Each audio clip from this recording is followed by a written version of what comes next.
Meus irmãos e minhas irmãs, a paz do Senhor, mais uma vez estamos aqui para mais uma aula e através do canal EBD em Ação comentamos as aulas da Escola Bíblica Dominical. A lição de hoje é a lição de número 7, datada do dia 14 de maio de 2023, com o título O Relacionamento entre Nora e Sogra. O texto áureo está em Ruth, capítulo 1, versículo 16. Diz, porém, Ruth: não me instes para que te deixe e me afaste de ti, porque aonde quer que tu fores, irei eu, e onde quer que pousares à noite, ali pousarei eu. O teu povo é o meu povo, o teu Deus é o meu Deus. A verdade prática. A fé cristã exalta o amor familiar e, mais especificamente, o respeito e a honra entre nora e sogra, bem como genro e sogro. A lição de hoje fala de uma família e o texto começa falando de Elimeleque e depois do relacionamento entre nora e sogra. E dentro da cultura brasileira, o relacionamento entre nora e sogra tem sido motivo de chacotas, de piadas, de risadas, de instabilidade familiar, de crises familiares e uma série de outras questões que poderíamos elencar aqui. E é nesse contraponto da cultura brasileira que a lição de hoje vem mostrando uma realidade diferente entre uma sogra e as suas noras. Hoje a sogra passou a ser sinônimo de dissabor, de discórdia, de intervenção na família, até brinquedos como língua de sogra, quer dizer que fala muito. Então a sogra hoje passou a ser menosprezada, passou a ser rejeitada, confrontada, o sinônimo de não ser benquista na família, uma série de fatores. E é nesse contexto que a lição de hoje mostra um relacionamento diferente do que estamos acostumados a perceber e a ver, que é o relacionamento de Ruth com as suas noras. Mas o texto começa dizendo aqui no capítulo, no primeiro tópico da lição, a crise econômica na terra da Judéia. E o primeiro ponto, a escassez que provocou fome na casa de pão. Em Belém, na Judéia, a cidade de Belém, havia vários moradores. E Belém significa casa de pão. Betel significa casa de Deus. E Belém, casa de pão. E na casa de pão, que era Belém, a fartura de abundância, de providência, começou a faltar o pão. O pão mesmo, literal, a alimentação, a sustentação das famílias. Por quê? O texto diz que eles viviam no período dos juízes. E o período dos juízes era de uma variedade de instabilidade espiritual. Às vezes o povo de Israel estavam firmes, fiéis, mas outrora já estavam incrédulos e na servidão. E nesse período de não ter uma firmeza espiritual, Belém passou a sofrer porque a sua população estava longe de Deus. E as promessas e as leis diziam, enquanto eles estivessem longe de Deus, viria então a falta de alimentação, a falta de pão, a escassez, uma série de fatores. Portanto, nesse período que eles estavam precisando de firmeza espiritual, foi que veio a escassez. E com a falta de escassez, a casa de pão faltou pão. Belém não produzia os cereais, o trigo, a cevada, que era o sustento daquela população. E então, um pai de família chamado Elimeleque foi em busca de alimento para a sua família. E ele e a sua esposa Noemi e os seus 2 filhos foram para outra região em busca de alimentação. Isso era comum entre o povo de Israel. Nós vemos que Abraão foi para o Egito, a Gerar, por causa da fome em Canaã. Isaac queria ir, mas Deus deixou ele ali. E depois nós vemos Jacó com a sua descendência deixando Canaã para ir ao Egito em busca de pão. E agora Elimeleque, a sua esposa Noemi e seus 2 filhos, Malom e Quilion, saem ali de Belém da Judéia e vão para Moabe, a terra dos Moabitas. Os Moabitas eram um filho, eram descendentes do filho de Ló. Ló teve relação com uma das suas filhas e colocou o nome de Moabe. E teve relação com a outra e colocou o nome de Amon. Então, Amonitas e Moabitas foram descendentes das filhas de Ló, que ficaram inimigos de Israel. E então, Elimeleque teve que ir para essa região em busca de alimentos. E chegando ali naquela região, Elimeleque com seus filhos começaram a ir muito bem. Aí de repente entra o segundo ponto da lição, a crise de uma família. Qual que é a crise dessa família? Porque o pai de família, Elimeleque, que estava buscando proventos para a sua família, morreu. Mas ainda Noemi ficou com os seus filhos, Malom e Quilion, que casou com Moabitas, as regiões de Moabe, ou as descendentes de Moabe, que era Ruth e Orfa. Até aí está tudo bem. Noemi está sustentada pelos filhos e com o amparo das noras. Mas o texto diz que morreu Quilion e morreu Malom. Aí ficaram 3 viúvas, a Noemi e as suas 2 noras, Orfa e Ruth, e ainda sem descendência. E Noemi e os seus filhos haviam morrido. Então ficaram as 3 sem ninguém. E começaram a passar necessidades, porque até então os maridos eram os provedores do lar.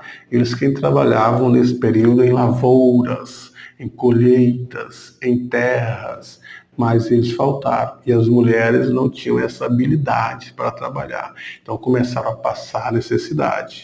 E no segundo tópico da lição, superando as crises existenciais, Noemi decide voltar à sua terra. Então Noemi diz, olha, eu estou na terra estranha, estou na terra dos Moabitas, não conheço ninguém, não tenho mais parentes aqui, a não ser as noras. Então eu vou voltar para a minha terra. E ela chamou as suas noras e as noras começaram a segui-la. E ela pensou bem, disse, não, essas meninas morreram, os seus maridos, e elas estão novas. Elas podem casar ainda nas suas terras. E aqui, que é a região delas, nasceram aqui na região de Moabe, aqui está os seus familiares. Então elas podem casar e viver bem, tocar sua vida. Eu que devo voltar para a minha terra, que é Belém. Sou judia, então vou para a terra de Belém. Elas não, chamou as suas 2 noras e disse, olha, vocês são novas, eu não vou impedir que vocês casem, eu não tenho mais filhos para oferecer para continuar a descendência de vocês. Então vocês voltem. Órfã, volte para seus familiares, sua família, seus pais, seus parentes que são aqui da região, Noemi também. Eu vou voltar para os meus, vocês toquem sua vida, casem com outros jovens, outros homens, e vocês podem tocar a sua vida. Órfão aceitou o convite, voltou para a sua família, e a Bíblia não conta o que sucedeu a Órfã. Mas Noemi disse assim, eu não vou te deixar, sogra. Aonde você for, eu vou. Aonde você pousar, pousarei. O que você comer, comerei. O teu Deus será o meu Deus. O teu povo será o meu povo. Então, é de se estranhar um relacionamento na sociedade que há um contraste entre nora e sogra ou há uma comunhão tão grande, um amor tão grande entre Noemi e Ruth. Então a gente fica abismado no mundo de hoje vendo esta comunhão, este amor, este cuidado de uma nora para com sua sogra. Mas Noemi disse assim, eu não tenho nada para te oferecer, minha filha.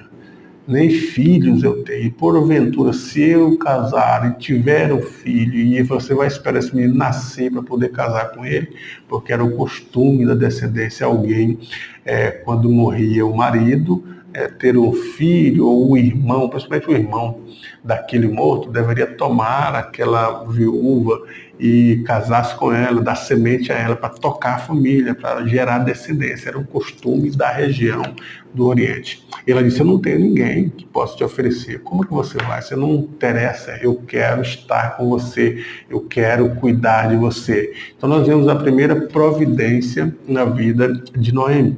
Apesar de ela estar sem o marido e os filhos, mas a nora se dispôs a cuidar dela, a estar com ela, teria uma companhia. Deus providencia pessoas que estejam do nosso lado. Deus providencia amigos, parentes que estejam do nosso lado, como foi o caso de Noemi. E claro que Deus estava traçando um plano futuro para essas duas que a gente não percebe a princípio, mas perceberemos no decorrer da história. E no segundo ponto, do segundo tópico, o texto fala que Ruth conhece o Deus de sua sogra, porque a sua sogra era uma mulher temente a Deus, uma mulher que servia a um Deus que não era o Deus dos Moabitas. E Ruth conheceu esse Deus, Deus da providência, um Deus bondoso, e ela era uma mulher que dava exemplo, nós vemos isso no texto.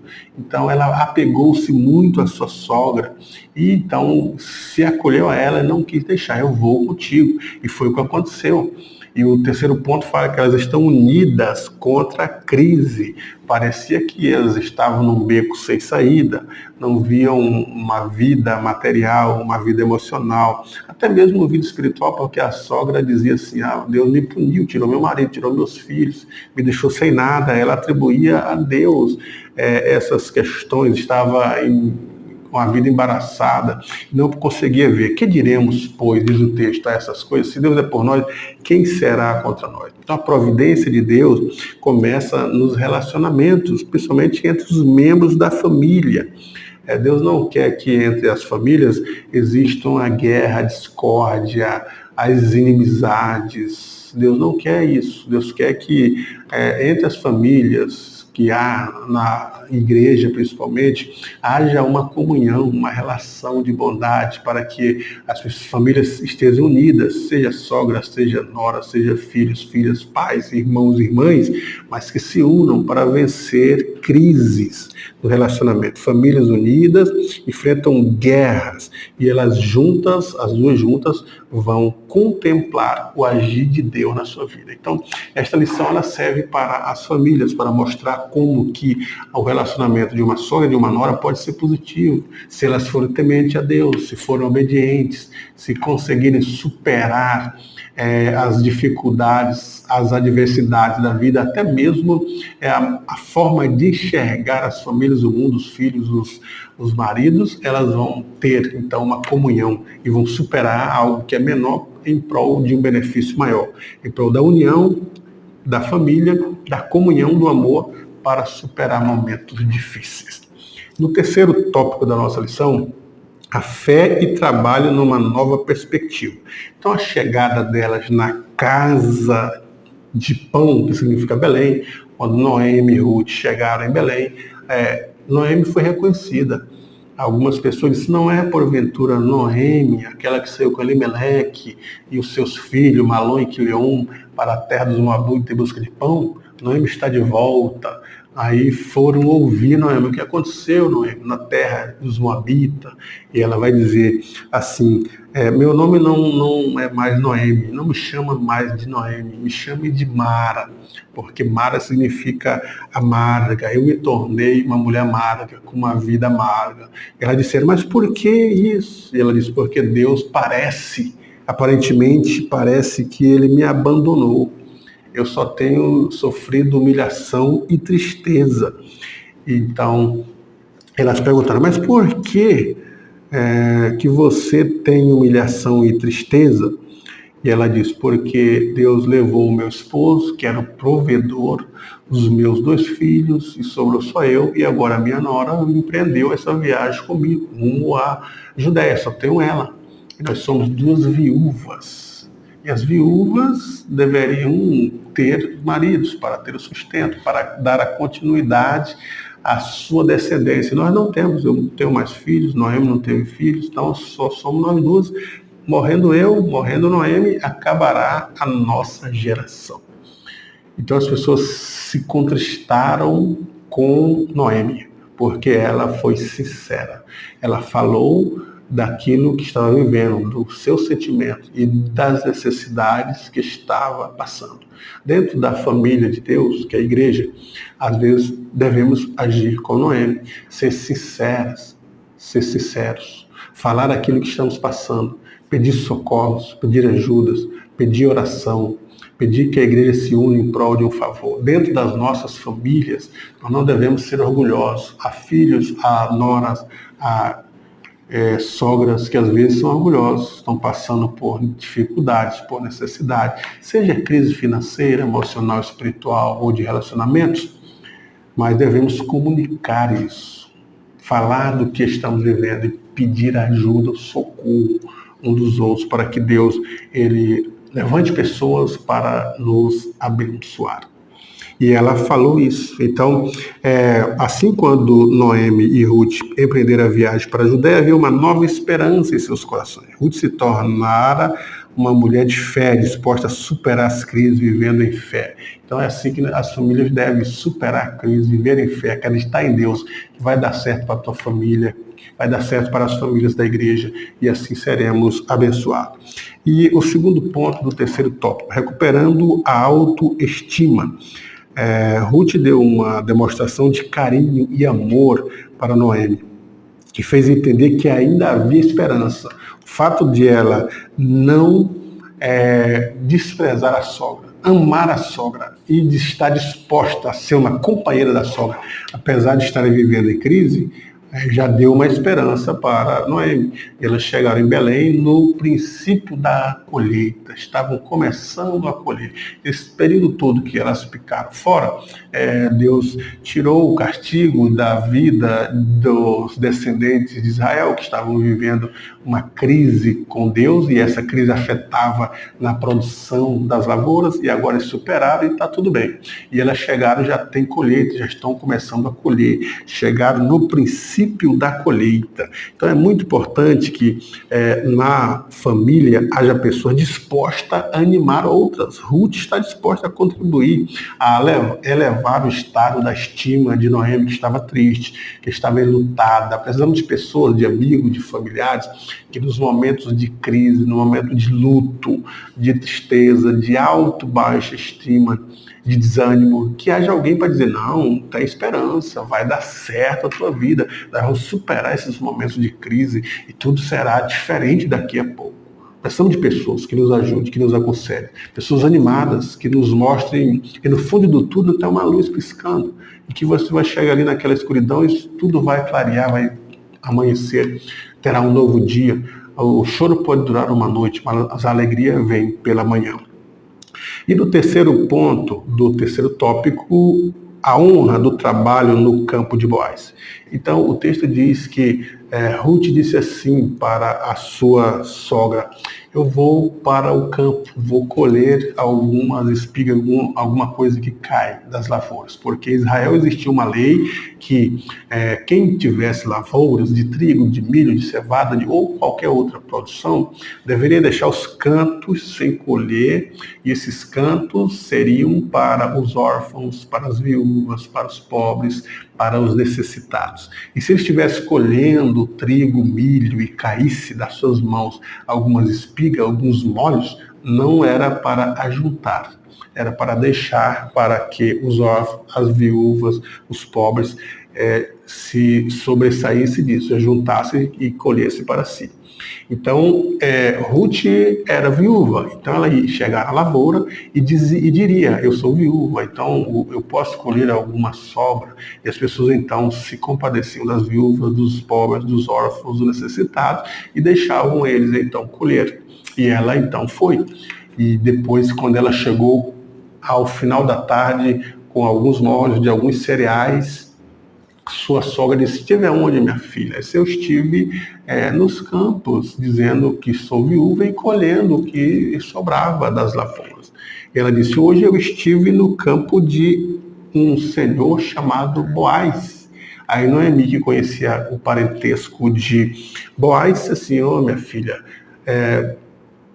Boaz é parente de Elimeleque, então não saia dali, continua colhendo. E quando Boaz descobriu que Ruth era viúva e era nora de Noemi, Noemi que era parente seu, ele então chamou os funcionários e disse assim, pode deixar cair bastante, deixa ela colher o quanto tem. E no final do dia levou muitos colhidos de cereais para a sua sogra, sinônimo de que estava trabalhando para o sustento, para que houvesse harmonia entre a sua sogra, sinônimo que ela amava a sua sogra, que ela queria o bem, estava ajudando. Então Noemi não estava só, por mais que ela poderia dizer que Deus havia abandonado, que ela estava só, que a vida era amarga, tinha alguém que a amava, sempre tem alguém que te ama. Sempre há alguém disposto a te ajudar, a abençoar a tua vida. Deus levanta a pessoa para nos abençoar. Creia nisso, nunca estaremos só.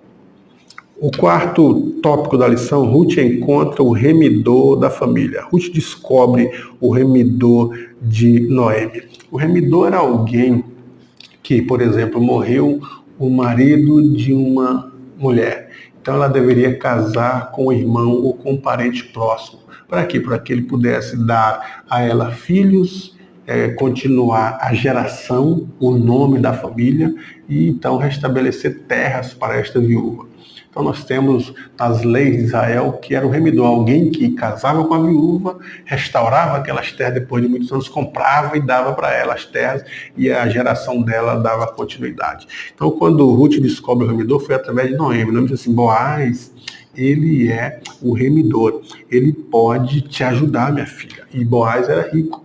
Então, quando Noemi deu instrução para Ruth, dizer assim, hoje você vai dormir lá na lavoura, você procura Boaz, você dorme próximo dele. E se ele perguntar, o que você está fazendo aqui, mulher? Está com manutenção? Você diz, não, você é o meu remidor, você pode me remir, você pode me sustentar, casar comigo, me dar filhos, continuar minha geração e ainda estabelecer minha terra. Então Ruth fez isso, Noemi ainda instruiu você no final do dia, quando for dormir, você toma banho, coloca um vestido bonito, fica cheirosa, com perfumes cheirosos, e você então deita aos pés dele, espere ele tomar iniciativa. E assim fez Ruth. Ruth no final do dia já tinha ganhado muitas coisas que havia caído da lavoura, já tinha o bastante para a sua sogra, mas ela tomou banho, trocou a roupa, se perfumou e foi ver aonde que Boaz iria descansar. E percebeu que ele estava no celeiro. Então, quando ele estava dormindo, ela chegou, deitou-se próximo dele, aos pés dele no celeiro. Quando ele acordou à noite que viu ela, procurou, o que é isso? Quem é você? Ela disse, eu sou Ruth. E por que você está aqui? Porque você é parente de Elimeleque, o meu sogro. Então você, sendo parente próximo, pode restaurar a minha parentela para dar continuidade. Eu não tenho filho, eu preciso de filho. Você tem que me remir, tem que casar comigo, tem que me dar terras. É a lei que diz isso. E Boaz disse assim, não, tem um mais próximo. Tem alguém que é mais próximo, porque o caso da lei seria um irmão do morto. Se não houvesse um irmão, um parente mais próximo, um primo, alguém mais próximo. E ele disse, tem alguém mais próximo. Então, eu vou procurar por ele. Se ele quiser te remir, casar com você e te dar terras e filhos, ele vai fazer. Se ele não quiser, aí na sequência será eu, o parente mais próximo. E o texto diz que Boaz, aqui no segundo ponto, Boaz redime Ruth, a Moabita.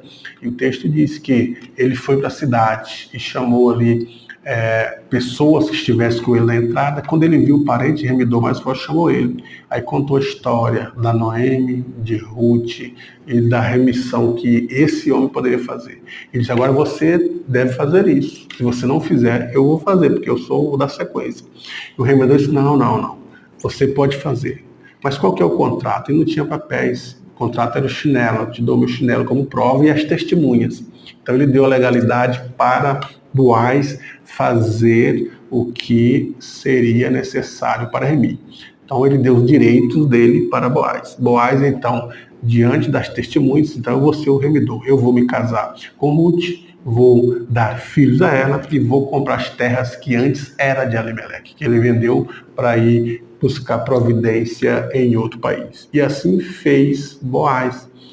Convidou Ruth para o casamento, casou com Ruth, e Ruth teve um filho. Após casar-se com Boaz, ela deu à luz um filho, o qual recebeu o nome de Obed. O nome do filho de Ruth foi Obed. Obed foi o pai de Jessé. Jessé foi o pai de Davi, e Davi foi o rei, grande rei de Israel. Então ele casou com Ruth, comprou terras que antigamente era de Elimeleque, para que essas terras dessem sustento para Ruth e para sua sogra.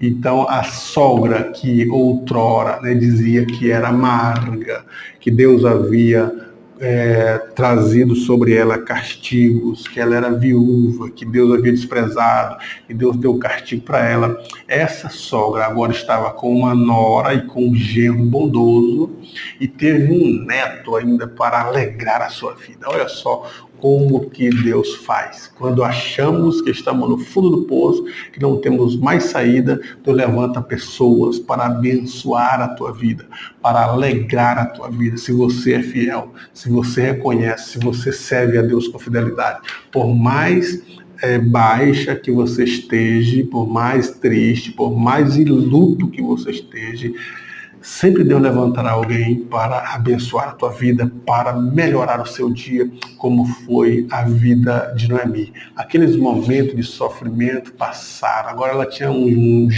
neto para se alegrar, tinha um genro para dialogar, tinha uma nora que se alegrava com ela. E ela agora não estava mais passando necessidade. Ruth não precisava mais ir para as lavouras, porque ela se tornou dona das lavouras. Então agora, em vez de ela ser empregada, ela tinha e mantinha empregados. Em vez de ela ir em busca de sustento, agora tinha alguém que lhe dava o sustento. É assim que Deus faz na nossa vida. Então, noras e sogra, o relacionamento entre nora e sogra tem muito a ver com o equilíbrio do relacionamento familiar. Se a relação com elas for uma relação boa, então trará um relacionamento que haja o fruto do Espírito, o amor, a caridade, a benevolência.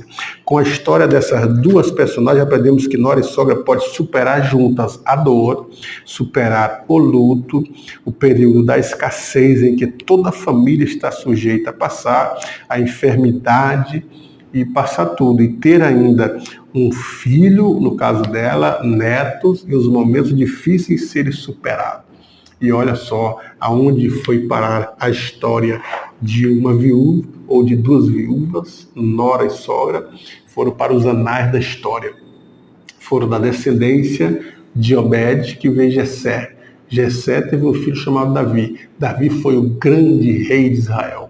Então, a linhagem dessas mulheres está na linhagem real, está nas crônicas dos livros dos reis de Israel.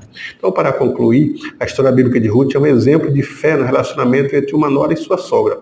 Mesmo sendo uma estrangeira, Ruth foi capaz de cuidar de sua sogra, demonstrando grande carinho e respeito por ela, além de administrar dentro de si perdas enormes.